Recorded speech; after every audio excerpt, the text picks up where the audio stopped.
Hello everyone, welcome to my channel. আজকের আলোচনার বিষয় হলো ড্রয়িংয়ের পরীক্ষা। আজকে সকাল থেকেই মেঘটা খুব ধরেছিল। গত 3 দিন ধরে প্রচুর বৃষ্টি হয়েছে আমাদের এখানে, তাই ভাবলাম আজকেও হতে পারে, কিন্তু শেষ পর্যন্ত অপেক্ষা করে দেখলাম বৃষ্টিটা হলো না। যাক, ঠাকুরও মনে হয় বুঝতে পেরে গেছে যে আমার আজকে ড্রয়িংয়ের পরীক্ষা আছে। আজকে আমি একা যাইনি, কিন্তু সঙ্গে আমার বোনও যাচ্ছে। ও খুব খুশি আজকে, সত্যি ড্রয়িং পরীক্ষা মানেই খুব খুশি। স্কুলের পরীক্ষা থাকলেই তো মনটা দুঃখ হয়, কিন্তু ড্রয়িং পরীক্ষা থাকলে মনে হয় দৌড়ে চলে যায় এক্ষুনি পরীক্ষা দিতে। গাড়ি থেকে নেমে একটু হাঁটার পরেই আমরা পৌঁছে গেছিলাম। আর এই যে হলটা দেখছো, আমাদের পরীক্ষা এখানেই হবে।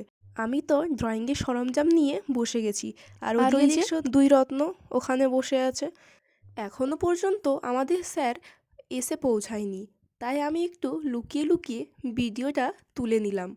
আর ড্রয়িং করতে আমার বেশ ভালোই লাগে। ভালো লাগে মানে রাত্রে শুয়ে যে আমি স্বপ্ন দেখি ওটা নয়, কিন্তু আমি জেগে জেগে যে স্বপ্ন দেখি ওটাই হলো আমার ড্রয়িং। আজকে এখানেই শেষ করছি, এখন বাড়ি যাওয়ার পালা। আর আমার ভয়েস ওভার যদি তোমাদের ভালো লাগে, তাহলে নেক্সট ভিডিওয় নতুন বিষয়ের আলোচনায় চলে আসবো। বাই।